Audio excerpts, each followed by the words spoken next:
არ ხონა. ეს სავეტოზე ციცის ნახევარსაათიანი გზა. მესამე საუკუნეში ლურჯად მოხატული ძალიან ლამაზი ეს ცოტა დაზიანებულია, მაგრამ მე მაგასაც ვფიქრობ. აუზები შეხედიძე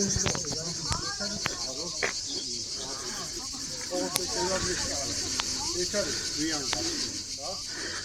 მე ჩემს აიჩინასაც ვიყავი,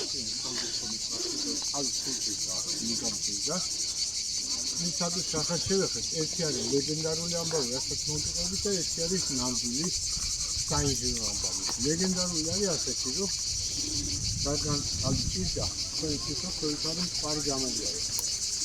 ალი ამან კონდა სკურიდან, იმიტომ რომ სხვა წყაროები არ არის, ძალიან გუდაბური ადგილია და კიდევ ერთი მომენტი მინდა გადიფიქროთ, რომ ეს 12 ასურელი მამა სპეციალურად იშევდა სასახლებლად ისეთ ადგილებს, სადაც იყო ფიზიკური და მატერიალური შეჭირება. ანუ უნდა ყოფილიყო იწლება, ფიცე, ფიცილო. იგი არა არის განდეგილობა. განდეგილობა, ანუ შეეული უნდა იტანდეს იმისათვის, რომ სული თქონდეს. მართვის გარკვეული მარხვაც არის ამისურება და ბუნებრივია შემღუნელი დასახლდა აქ. ერთ-ერთი მორჩილი კოგის გასაგებია, რომ ერამიკის კოկები გონიო კავკასიის გასწორი. თავიდან მყარზე ამ სიცხეში ავსტრიის კოკა ამოვიდა და აი ამატივა. ამოკრაფეთი ქვას დაუვარდეს კოკაზე დაიღვარეთ ხალი. და დაიწყო მორჩილმა ბიჭმა ტირილი რომ აი ეს ამ სიცხეში ისევ აი 2 კილო და შეუღუნდა კაი შეხედა ძალიან შეეცოდა და ასე ხეთი გახო ამან და კაცსა ალი რომელსაც მე უფრო ანგელოზი აი ამაზე ანგელოზი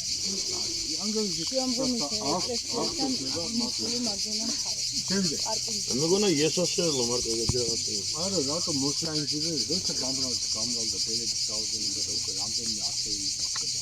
ხარჯი ვერაფერად გააზმაყოფილი და მაშინ აი ზეით არის სოფლის ხალხმა სადაც დიდი წყაროები მე ნანახი იქან როგორ ნამოხვიდე ეროვანში რომ მიდიხარ აი გორისკენ და აი ეროვანი ზოა დასახლება აი გამოყრილება ხო აი მარტო არის სოფლის ეროვანი და გოროვანი აი თუ რომ ახვიდეთ ეს გაიაროთ ულამაზეს და იქიდან ერამიკის მილები გამოიყვანეს და აი ეს სიცოცხლის ბიზნესის ეკლესია როა ის დღემდე არის კერამიკა დაცული ეს მილი აი როგორც არმაციკეთი და იყო კედლიდან გამოდიოდა აი ზუსტად